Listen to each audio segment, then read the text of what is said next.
Yo, what up, people? It's your boy, the COD Veteran, and this right here is my opening route on this map. And the C4 never works, but it lets me know if there's enemies actually climbing the ladders, which are 100% of the time people are climbing the ladder. And that's my basic first tip I want to give you guys before I even get into this commentary. I will be giving you guys tips and strategies on how to be a successful rusher.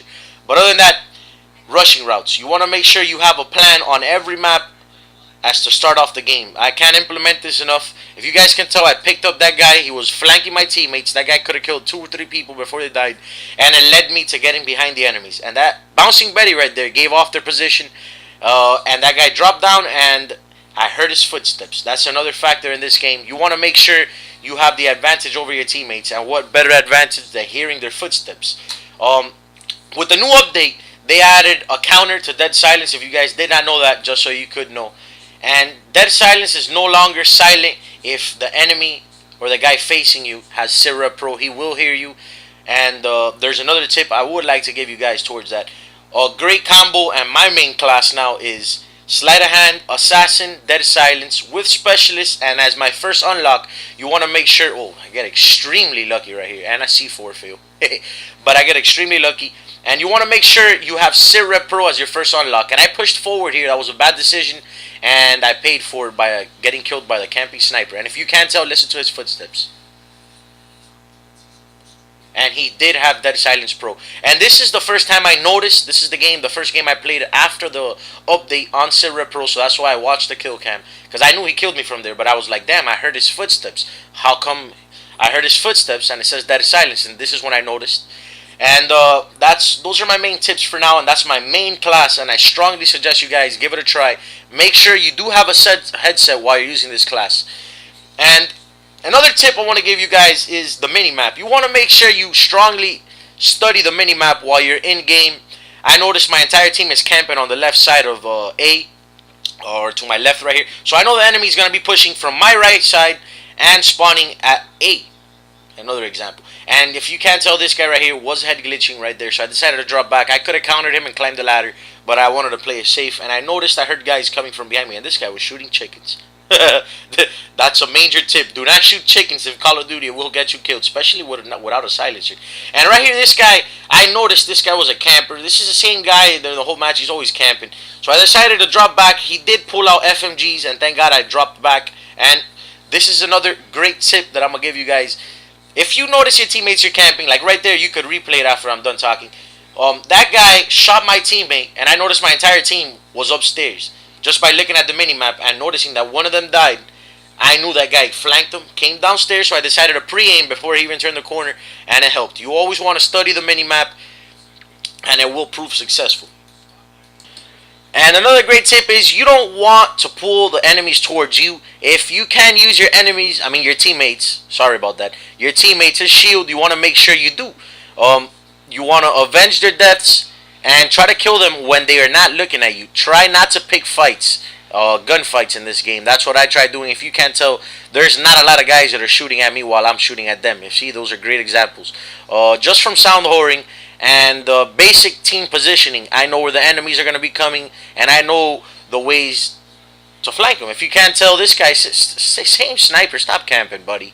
I hate campers. And I was watching Woody's Gamer Tag, his latest video, and he does not camp, but he's stressing that he's starting to notice that in Team Deathmatch, you're more successful if you camp. And that's not a false statement. That's a true statement. If you're a solo player and you're playing in Team Deathmatch, you are successful in some terms in not rushing, but you are not going to gather as many kills as you need to carry your team. In Team Deathmatch, if you're a good player, the Infinity Ward team partnering system, I don't know how to say this right, but they partner you with worse players. And right here you can tell I noticed these guys were flanking. My teammates decided to stay in this building most of the game, so I knew they were going to start flanking my teammates.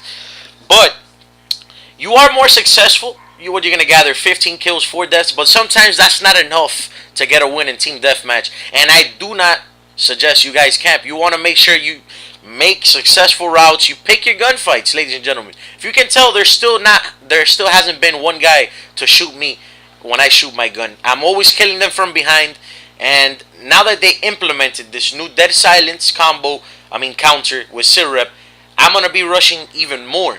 If you guys can tell, I knew that guy was there before he's there. He started shooting, but I got my pre-shots off. And you want to make sure you pick the fights that you could win if you are gonna battle somebody face to face. See, this right here was a bad decision by me, but I decided to push forward. They were not that good of a team. So, with that being said, I'm using an SMG MP5. You do not want to pick medium to long range gunfights with this. You want to stay short and compact. That's what she said. I mean, no, that's not what she said. But right here, I got a host migration. You want to make sure you pick your gunfights. MP5 is good at close range, and if you guys can tell, the host migrated, and I could tell that guy was looking straight forward at me. But I decided to do a little swerve between the pipings. Ooh, extremely lucky right here. But I do die. But I decided to swerve through the pipes to see if he was actually going to shoot at me. So I decided to push forward and shoot him. And I get super lucky right here. This is not a good chosen fight by me. I knew the guy was going to be waiting for me. But I still picked him off. Or I didn't pick him off. My teammates helped me. My teammates are still around this building if you guys haven't noticed. And I have not pushed anywhere from B to A. I have not pushed C because I can tell my teammates are at C. And right here, I noticed after I dropped the Moab, they're going to be spawning this way. And this guy just throws a random freaking flash. And I noticed after I watched this video, it wasn't a random flash. My teammate was behind me and they knew he was behind me, so they flashed me. And this is a super fail right here. And I fail a lot with the C4, but I've become great with it. And this is C4 is also a great way to bring out campers. If you know there's a guy in a corner and he shot at you and you're able to pull back, you want to make sure you throw a C4 down and you try to launch the C4 into the building to put shots on him or to put pressure on him. C4s are not necessarily going to kill every time. But this guy picks me off again. And I decided to push forward because I noticed multiple teammates, wow, are pushing forward. And I decided to help my teammate here with a nice C4. And I do get flanked here. I don't know why. When I drop a Moab, enemies start running out more. And I have Assassin on. There's no reason for that guy to know where I was, but my entire team was moving that way. So that's a strong chance that they killed me because of my teammates. And I was just blind right there. I don't like dropping the Moab. I like holding it till the end of the match, but I decided to drop it. It was an MP5 Moab. And right here I get extremely lucky again. C4. You see, I brought out the campers, C4'd them, and they're done. And this gameplay is coming to an end, ladies and gentlemen. Hope you keep in mind you want to make a rushing route as soon as the game starts. You want to make sure you use the mini-map to your advantage. You want to pick your gunfights. And try this new combo that I gave you guys. You want to try Sleight of Hand, Assassin, Dead Silence with Specialist, ladies and gentlemen. If you are going to rush, make sure you use Specialist. Don't rush with Assault. I never rush when I use Assault. I try to play a little more passively. And yeah, ladies and gentlemen, these are some tips I'm going to bring you guys on how to be a successful rusher. This has been the COD Veteran. Hope you guys enjoyed this and these tips help you guys. One.com.